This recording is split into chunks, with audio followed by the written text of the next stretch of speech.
Hello, I'm Hussain, former professor, Department of Chemistry, University of Dhaka, Bangladesh. We are uploading a lecture series of AS and A-level chemistry. This is the 35th lecture on acid-base equilibria.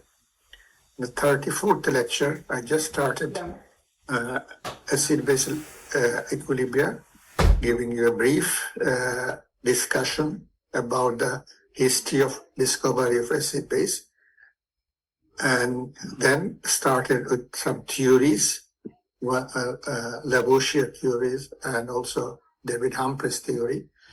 And then we took in that lecture basically modern acid base, that is Arrhenius theory of acid bases. And we continue with this.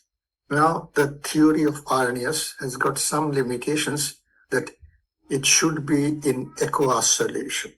That means the acid or base definition and theory related is aqueous theory related. But then Danish chemist Bronsted and English chemist Lowry, they suggested a more general definition of acids and bases. This definition is based on acid-base reaction, how it is. A proton is transferred from an acid to a base. And this is what is a proton. Hydrogen ion, we show in proton. So a Bronsted-Lowry acid is a proton donor. Similarly, a Bronsted-Lowry base is a proton acceptor. That's what the more general definition given by Bronsted and Lowry. Okay, here you see that I have shown some Lewis-based structure, Lewis structure of some compounds, and we want to define from here, showing how proton being divided or being accepted. So if we react chlorine gas in water molecule, what happened that this is the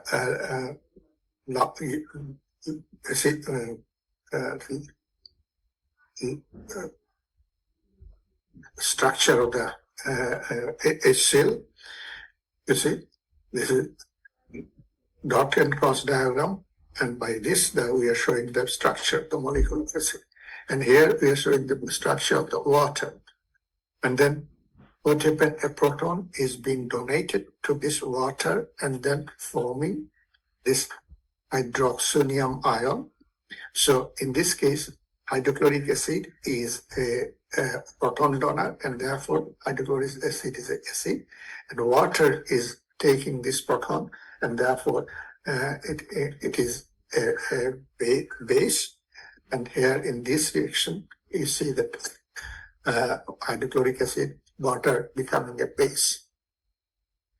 And then if we take ammonia and water, so ammonium ion, ammonia, we show it, the structure can be shown like this. It dot and cross diagram, Lewis dot and cross diagram.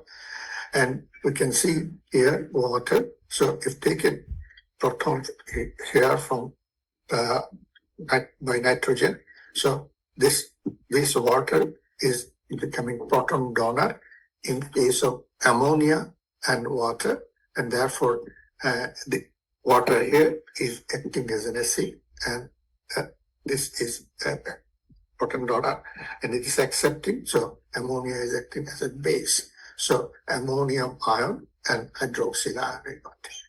So in this case, in two cases, you can see this water, once it is a base, another time it is an acid.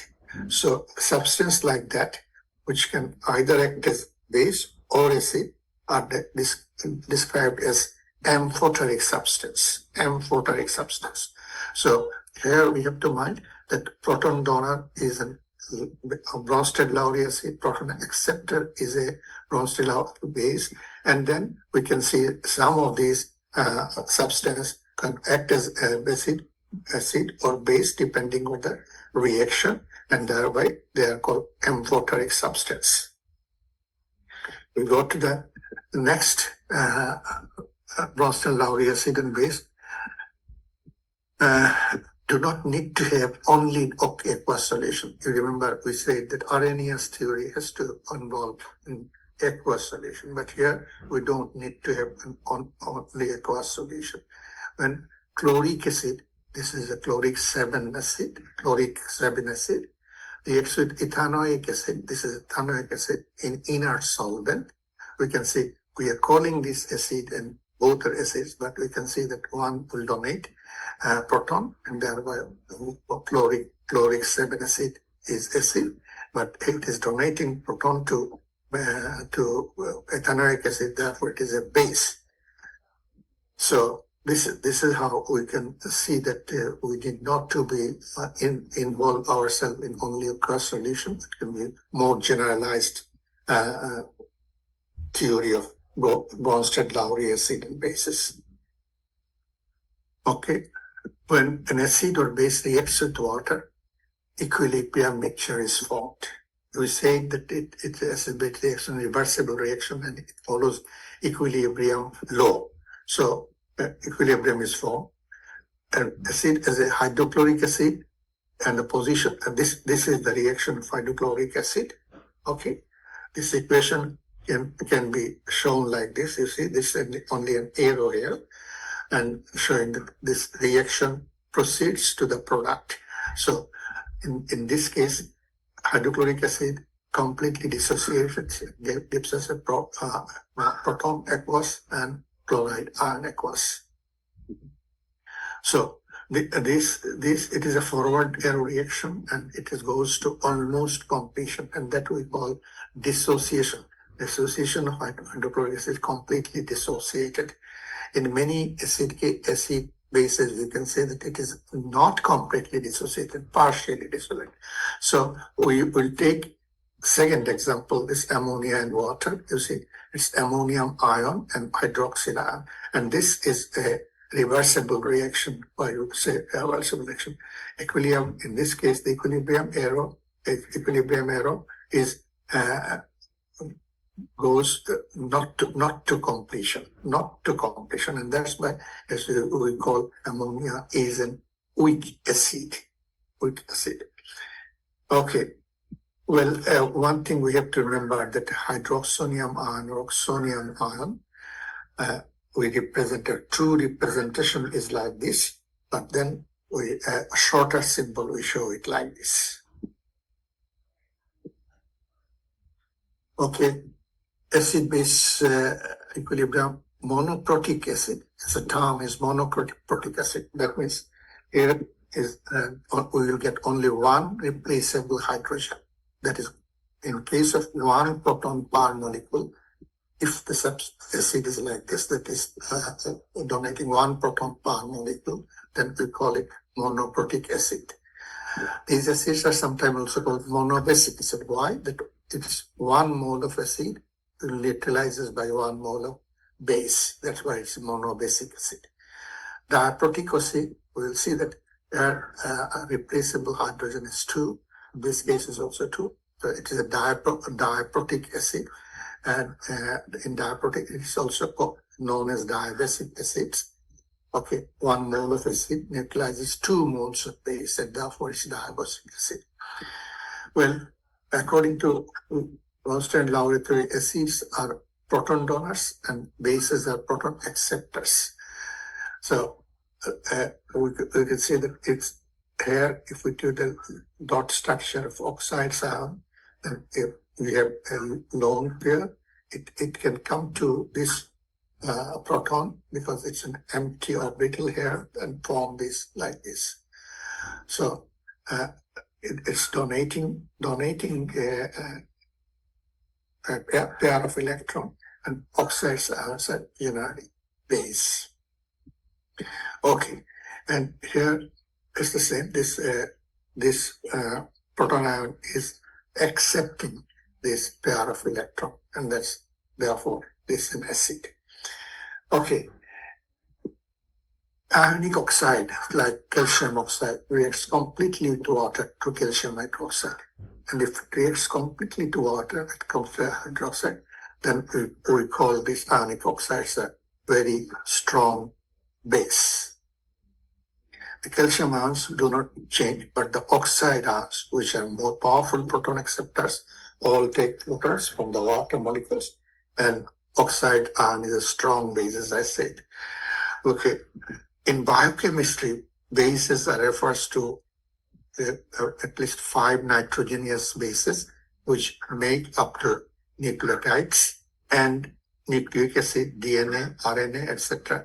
These compounds, adenine, guanine, cytosine, uracil, and thiamine, are the bases because nitrogen atoms in these are having lone pair, and therefore it's actually the basis. Here is a display of a adenine molecule. We go to then conjugate acid-base pair definition, what it is and how it is, how we define it and how we see that. Okay, you see, an acid-base reaction involves competition of for protons. For example, solution of ammonium salts such as ammonium chloride in water. Say this is an ammonium salt at bond, ammonium ion as an acid, and this is water, it's actual base, and therefore the reaction becomes what we get, ammonia as a base, and hydroxonium ion is an acid. So the ammonium ion here is an acid, its conjugate base is ammonia. Water is a base, its conjugate acid is hydroxonium ion.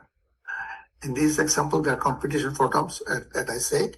The left-hand side, the equation of the protons are held by lone pairs and ammonia molecules.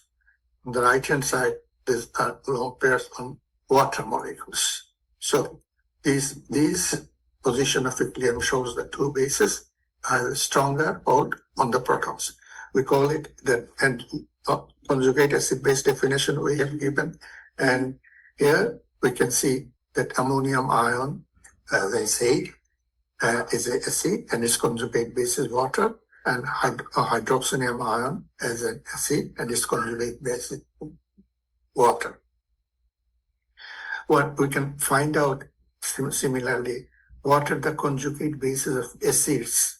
These acids, nitric acid and this acid, conjugate base.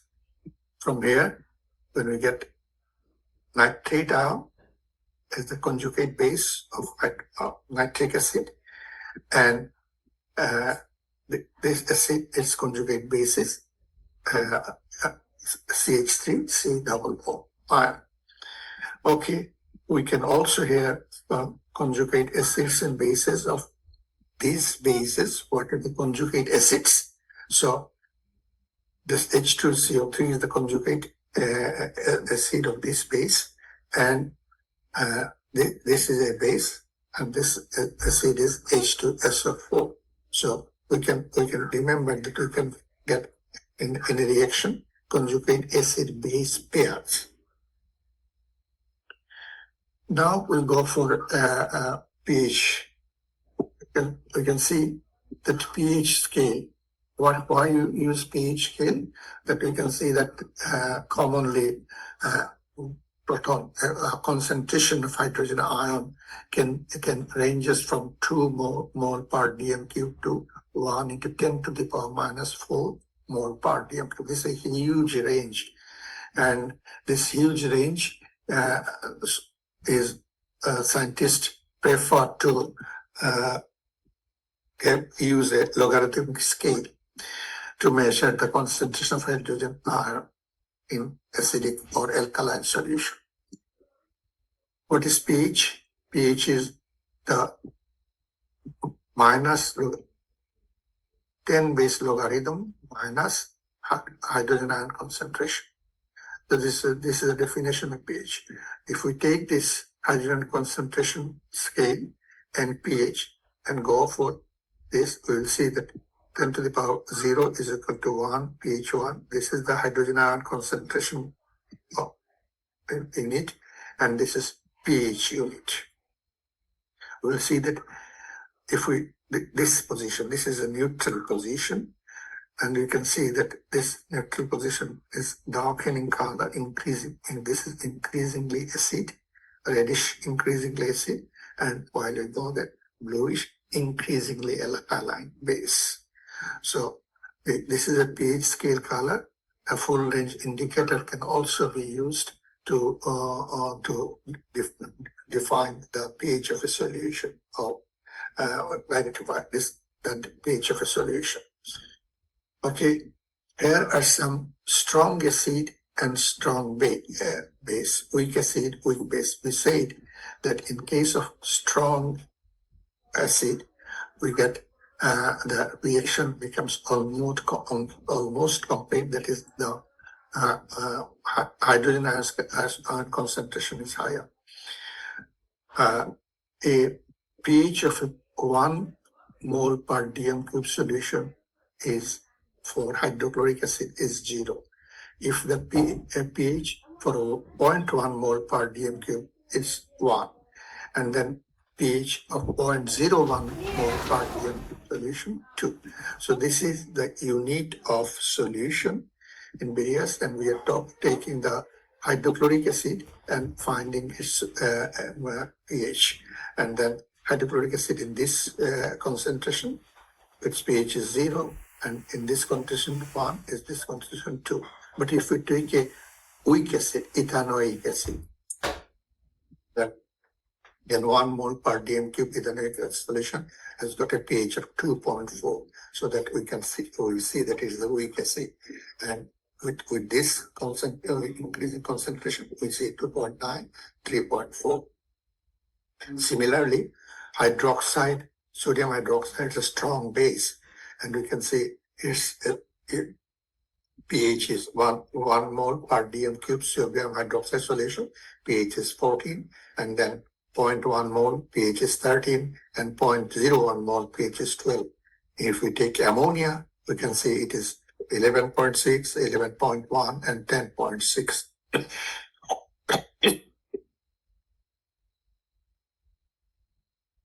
Now, we go for the equilibrium constant of water, ionic product, or we call it ionic product of water. What happens if we have a reaction like this, that water molecule, and then react hydronium ion or hydroxonium ion, and then hydroxyl ion. The equilibrium can be written very simply that water molecule gives us this, and then we go for the equilibrium constant, which we discussed earlier. Equilibrium constant is like this, and then water molecule is so excess water molecule in compared to hydrogen ion concentration and hydroxyl ion concentration. The concentration of water molecule is huge, and therefore we keep it as a constant, and this expression becomes like this. So we call it Kw, equilibrium constant of water is like this, where Kw is the ionic product of water. The pH of a pure water, very pure water, we call it, that it is 7. So the hydrogen ion concentration at equilibrium of this, we call it 1, we say 1.0 into 7 mole per dm cube.